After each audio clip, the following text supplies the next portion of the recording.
Hey, have you noticed how non-vegans often see their own opinions as facts and the facts presented by us vegans as just opinions? If the answer is yes, then stick around to find out why. Welcome and welcome back if you're a regular. I'm Anita, the vegan mindset coach, and I created Unstoppable Vegans to help us survive and thrive in a non-vegan world while also being effective advocates for animals and for ourselves. I do these trainings weekly inside our Facebook community and as of recently also share the recordings to YouTube. If you're watching on Facebook, drop your comments and your questions below the video. If you're watching on YouTube, commenting is turned off for you, but you will find all the ways to contact me on my channel. My goal for this training is to equip you with the mindset, the language, and the relational skills to confidently counter the widespread belief among non-vegans that veganism is just a diet or a lifestyle trend, rather than the justice movement that it actually is. The reason it's important to counter this belief is that it makes us and our cause easy to dismiss in people's minds. And that plays right into the hands of the dominant oppressive system of carnism, which wants to maintain the status quo. If we are going to counter the false beliefs about veganism, it helps to understand where they come from. And the answer to that lies in the cognitive distortions that are embedded in most people's thinking by the dominant oppressive system that most of us are born into. These cognitive distortions are implanted almost from birth. So think about the baby or the toddler who refuses to eat meat, being told by their parents, "But it's yummy. You have to eat the yummy meat to grow big and strong." Who remembers being told that? And then, the message is then reinforced throughout that person's life by all forms of media, by the education system, and even through the healthcare system. The cognitive distortions of carnism are the biased and inaccurate beliefs that it instills in people with the explicit aim of propping up and supporting that dominant oppressive system and weakening, undermining, and invalidating the counter movement that aims to expose it, veganism. In my last 3 videos, I addressed each of the 3 primary cognitive distortions that keep carnism strong. And these are denial, justification, and moral exclusion. I invite you to go back and watch those if you haven't already. I also shared strategies for dismantling the myths that underpin these distortions. Because when we dismantle the myths, people can no longer, in good conscience, support the system.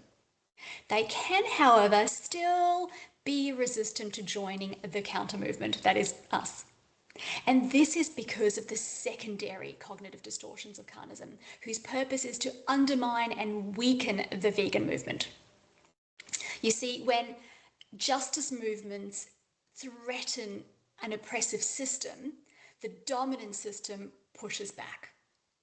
And it does this by creating and invalidating myths that make the counter movement look irrational, extreme, or temporary. Now, if you're vegan, I bet you have either personally been referred to as irrational, extreme, or extreme, or you've heard veganism as being referred to as an irrational belief system, an extreme belief system, or just a temporary fad. Participants in the dominant oppressive system are subtly and continuously exposed to these myths until they are internalized as unquestioned beliefs. Unquestioned beliefs that shape how people perceive the counter movement and its members, that would be us folks, right? So for veganism, these myths will sound like veganism is a diet. Veganism is just a trend. That's if they're being nice, right? It's a personal preference, not a justice issue. Veganism is extreme. It's unrealistic. It's irrational. It's a cult. It's only for privileged people who can afford the choice, right? These myths are not random. They are system-preserving distortions. And for that reason, they are systematic. So while the primary distortion of denial says there is no problem, right? There's nothing wrong with carnism, nothing to see here, folks. That's the primary distortion. The secondary distortion of invalidation says, well, even if there is a problem, veganism isn't a realistic solution. It invalidates the movement by making it look unserious, fringe, and temporary.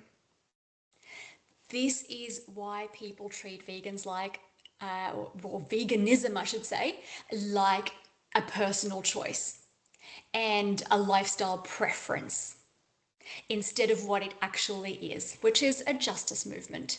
It's a challenge to systemic violence. It's a call for compassion and non-harm. And it's a structural solution to climate, health, and ethics problems around the world. And this is why in the next 3 videos, starting with this one, I address each of the 3 secondary cognitive distortions of carnism so that we can shift people's thinking to see veganism as a valid justice movement worthy of their support. So, how do we counter the cognitive distortion of invalidation? I'm going to share with you 3 practical counters that you can use in everyday conversations with anyone. The first counter being to reframe veganism as a justice movement. Simple as that. It means talking about it in terms of it being a justice movement. People dismiss veganism as a fad because they see it framed as a personal choice. We can counter this by shifting their frame of thinking, and we do that by saying things like, veganism is part of the same moral tradition as other justice movements. Veganism is about challenging the idea that the powerful have the right to harm the powerless. Veganism is about directly reducing harm through our own choices, but also about fighting for the rights of others to be free from harm. This reframing interrupts the distortion in people's minds. And it takes veganism out of the frame of diets and lifestyle trends and quirky personal choices, and it puts it firmly into another frame, alongside social justice movements that people do take seriously, like the civil rights movement, the women's rights movement, and the anti-slavery movement. Now, veganism has the potential to be a cause that people can get behind. Okay, that's the first counter. The second counter is highlighting the structural changes that our movement is creating. And it's important because fads are personal, right? Justice movements are structural. They are about changing the system. We need to demonstrate how veganism is already changing the system. So we want to talk about the legal and the policy changes that we're winning. We want to talk about the institutional adoption of plant-based frameworks. We want to talk about the economic shifts towards plant-based products. We want to talk about the endorsement by peak bodies of plant-based approaches and the scientific evidence, the overwhelming body that now is very conclusively saying that plant-based is the way to go, right? And we also want to be talking about the intergenerational change in consumption patterns, like with younger people being far more accepting of plant-based food and more supportive of veganism in general. That is the future. Okay, so I recommend finding your own examples of these things that you can get familiar with and are, that are relevant to you and the people that you're talking to. Maybe relevant to you locally or relevant to the things that interest you and interest the people who surround you.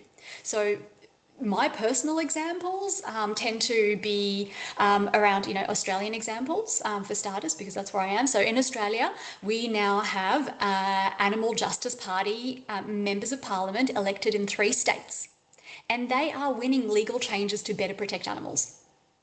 The Animal Justice Party is a vegan party. We're there. We're making policy. We're changing laws. Our movement has also managed to mobilise mainstream Australians to demand an end to live sheep export, right? That ban was legislated by the Australian Federal Parliament in 2025. That's a massive win. New Zealand has just ended greyhound racing. I know they're not Australia, but they're just next door, right? And several Australian states are getting close to doing that too, with parliamentary inquiries underway now. Moving a little bit further abroad, the United Nations Food and Agriculture Organization has recognized the global environmental and climate change threat that animal agriculture poses, and a bunch of countries have adopted national strategies to move towards plant-based food systems. Most of them are in Europe, but also I believe Singapore and UK, which is now outside of the EU, are all moving towards it. Even Australia, at some level, is starting to shift that way, even though we're rather far behind, right? The plant-based treaty is being endorsed by governments and organisations like universities and hospitals around the world. My local city here in Perth, West Australia, has recently endorsed it and committed to moving our community towards a plant-based future. Meat and dairy companies around the world are starting to produce plant-based alternatives alongside their animal product lines because they don't want to miss out on the growing market for plant-based foods. Right? The plant-based sector is one of the fastest growing in the world. They're not producing these products just because they're following a fad or a trend. They can see the future coming. Okay, and the International Peak Body for Dietitians some years ago endorsed plant-based diets as appropriate for people of all ages. And of course, as I mentioned before, the overwhelming scientific body of evidence now clearly shows that a whole food plant-based diet is the best diet for human health and longevity. So they're the examples I just tend to go to off the top of my head. And they're not that hard because I've seen them and I've repeated them so many times, right? These examples show veganism is part of a systemic transition, not a temporary trend. Now, if you're not regularly seeing reports of vegan wins like these, then I would say that you're probably getting your news from the wrong places. I recommend following plant-based news as one example, and similar social media channels that report on and highlight our wins. Because the mainstream media does its best to bury and minimize them, right? The mainstream media is still the carnistic media. It's not in their interest to promote us as a movement. When you are getting a steady stream of vegan wins in your feed, then you can happily share them with the people around you, right? And you can start enrolling the people around you in the new belief that our movement is in fact real and making a real difference. Now, the third counter to invalidation is connecting veganism to universal values, right? Most people already agree with the core values of veganism. Most of us know this. Right? So the core values of compassion, justice, non-violence, and fairness.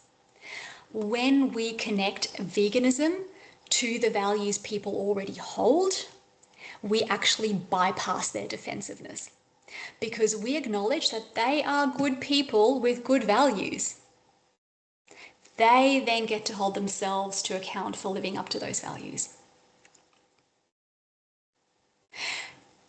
We can do this by saying things like, most people agree with the values of compassion, justice, and nonviolence.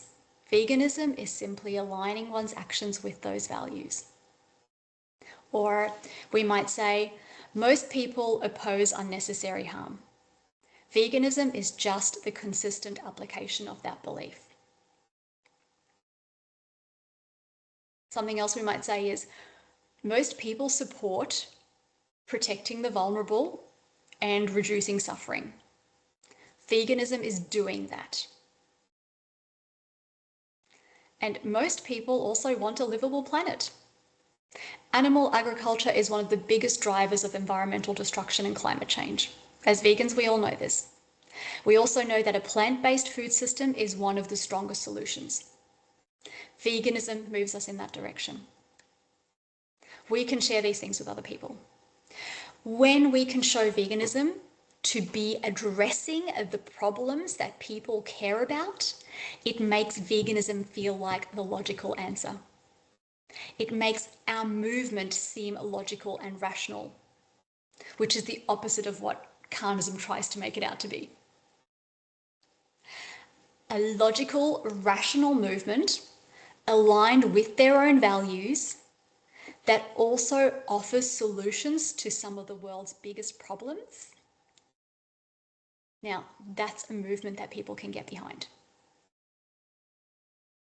So there we have three approaches, three counters to the cognitive distortion of invalidation that makes veganism seem like a fringe passing trend. Okay? But how do we get people to actually hear our counters without getting triggered and becoming defensive? Because nobody wants to hear that their beliefs are wrong. Now, those of you who've been following me for a while know that I teach an approach to speaking with non-vegans about veganism that follows a three-step process. And it's a process that leans into curiosity first, then into compassion. Yes, this is for the non-vegans, and then seeks permission before giving information. Now, I know some people think this is far too kind and too soft and too easygoing on them, but trust me, it's not, and it works. And it's backed by evidence. So, here's how it works. By engaging our curiosity first, we get to uncover people's cognitive distortions, right? We actually get to learn which of these cognitive distortions they carry or still carry if we've maybe just, helped them discard some of them. And these cognitive distortions, of course, being those biased and inaccurate beliefs, both about the carnistic system and about the counter movement. Right? So if we engage our curiosity and ask questions, we get to find out what information people actually need to shift their thinking. Right? Which distortions do they need managing in the first place? And then what are the information gaps? What are the things missing for them, or the blind spots or their lack of awareness that we can help them to come to? Okay, so that's really important. Other things that are important about curiosity is that by staying curious, we resist leaping to judgment, which would absolutely trigger defensiveness and shut down receptiveness to what we want to share. And by staying curious, we avoid information dumping on people, which can lead to overwhelm again and cause to shut down. Okay, and I know that many of us have done this. I have a tendency to do this and really have to watch myself. We information dump only because we aren't sure exactly what a person needs to hear to help shift them. So we give them everything all at once. We're hoping that if we take that scattergun approach, one of those will hit. When we take time to hear people first, to actually ask questions and listen, and just cop it, even if it's hard to hear, we can then just give them the one piece of the puzzle they actually need to make that difference. So once we've heard people out, it then really, really helps to express some compassion for them and where they are right now.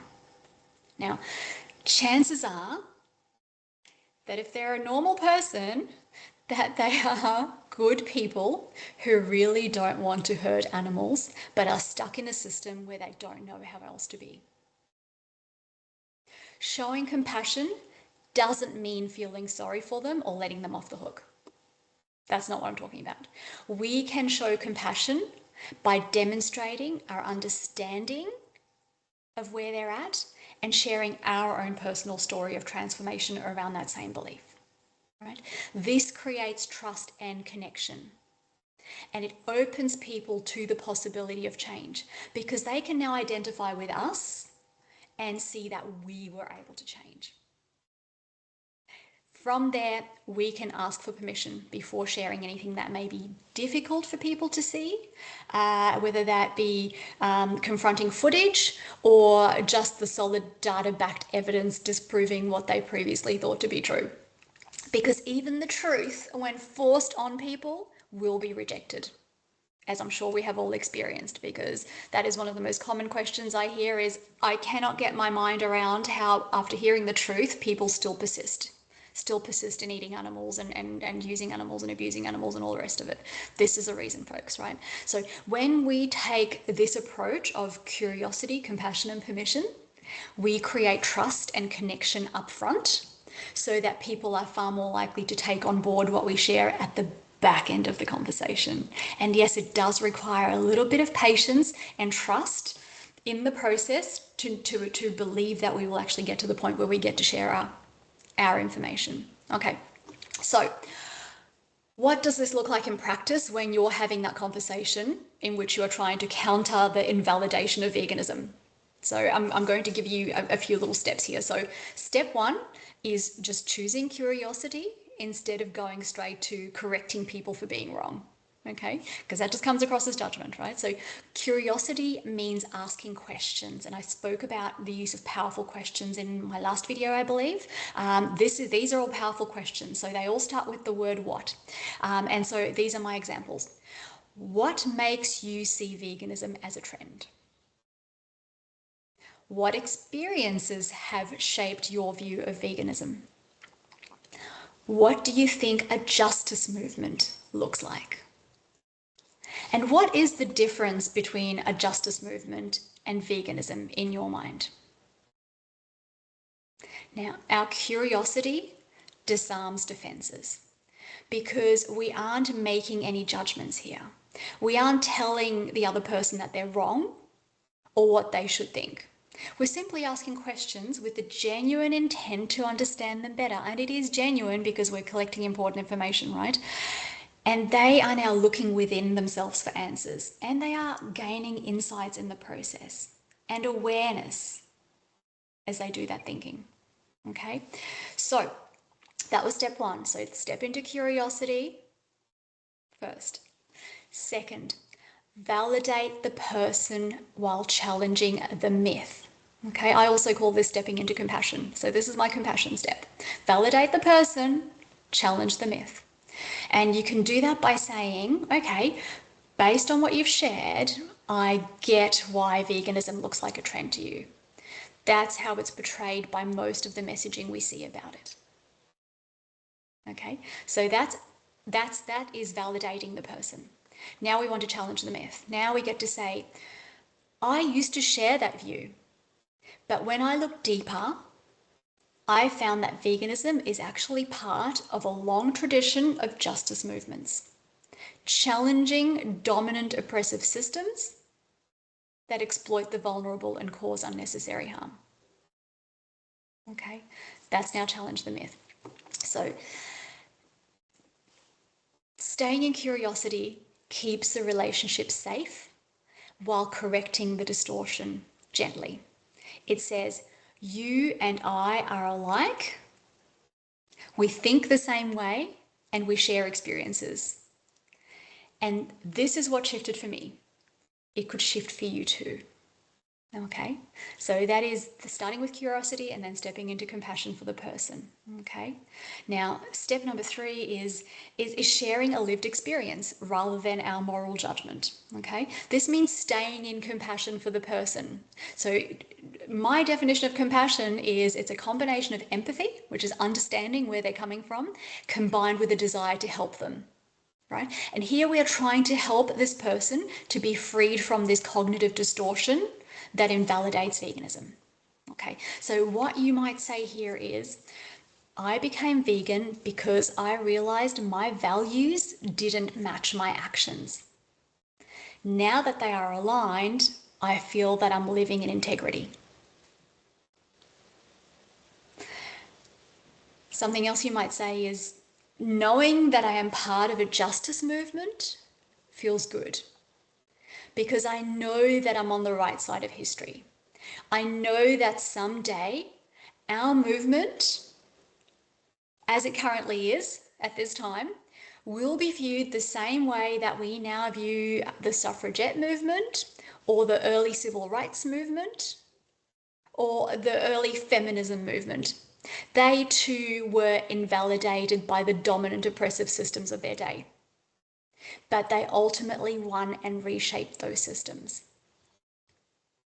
Now, not saying we're perfect, but those things are very much now accepted as being on the right side of history. So, sharing our personal stories and insights in this way bypasses people's cognitive distortions, right? And it bypasses their resistance. People trust stories more than arguments. So by sharing our internal experience instead of telling people that theirs is wrong, we keep their defenses down and we create opportunities for awareness for them, right? For them to grow and to change. So At this point, now that we've been curious and listened to them and heard and know what they need, and we've expressed our compassion, our desire to help them move to a new place, now at this point, we get to share with them the evidence that they actually need, the evidence or the information to fill any of their knowledge gaps or to maybe uncover any of their blind spots. And at this point, we can offer it to them by asking permission. And this is as simple as saying, may I share with you the evidence for that? Okay, whatever your evidence may be. So you might say, would you like me to send you a link to Plant-Based Treaty so you can see for yourself all the cities and institutions that have signed up? Or shall I send you a list of the legislative wins that the AJP, that's the Animal Justice Party, has achieved? Simple as that. Okay, so folks, I'm going to summarize. I realize I've been going for half an hour. So the overarching message I want to leave you with today: veganism isn't a fad. It's a justice movement. It's important for us as vegans to recognize this. It's a justice movement that's based on compassion, fairness, and reducing harm. It's part of a global shift in how we think about animals, about health, and about the planet as a whole. It's not about being perfect as an individual, which can be paralyzing. It's about creating a more just world overall. Now, carnism relies on a set of cognitive distortions being internalized by people in order to keep veganism on the fringes and invalidate us as a justice movement. The really insidious thing about this is that it doesn't just rely on non-vegans internalizing these distortions, but vegans too. And right now, I am seeing far too many vegans expressing hopelessness and dejection by repeating the very same myths that undermine us, right? Some of these vegans see vegan items discontinued at their local supermarkets or vegan restaurants closing down in their city, and they make it mean that we are going backwards as a movement. And this belief is very gleefully reinforced by many non-vegans and by the mainstream media. And because it seems to be the majority view, the majority opinion, it also seems to be true. So we need to realize that we are intentionally encouraged to believe these lies because they shut us down. The truth is that both vegan and non-vegan items are discontinued at the supermarket all the time, based on factors that have got nothing to do with the success of our movement. And non-vegan restaurants fail and close all the time too. Small business is just hard, right? And the margins are small. We need to be drawing our conclusions from actual data, not from our own limited observations and biases that are enforced by the dominant oppressive system that we live in. Because when we as vegans buy into these myths, we become demoralized and we become demotivated. And that's exactly what carnism wants. When we're demoralized and demotivated, we show up for fewer events, we show up for fewer rallies and protests and actions because, hey, what's the point? We're just going backwards. Like, what are we doing all this work for, right? I've heard some people say this, which is just, it's truly awful to hear, right? And then the reduced numbers that turn up at these things reinforce to other people, including the ones who do show up, that it is in fact true that we are going backwards. And then those people become demoralized and it becomes a self-reinforcing negative feedback loop that carnism creates for us and we fall into. When we believe the lies that carnism wants us to believe about our own movement, we show up less, we speak up less, and we hide away in despair. Let's not let the system do this to us. We are powerful and we are a growing justice movement with truth on our side. The truth will always win. We can help others see this too. Okay, that's what I want to leave you with. If you are watching on Facebook, I will answer your questions in the comments below the video. For those of you on YouTube, if you got value from this video, please don't forget to like, subscribe, and make sure you share it with whoever needs to hear this. And there are so many vegans who need to hear this right now. And also, come join our Facebook community of Unstoppable Vegans if you want to be part of the conversation going forward. Thanks. See you next week.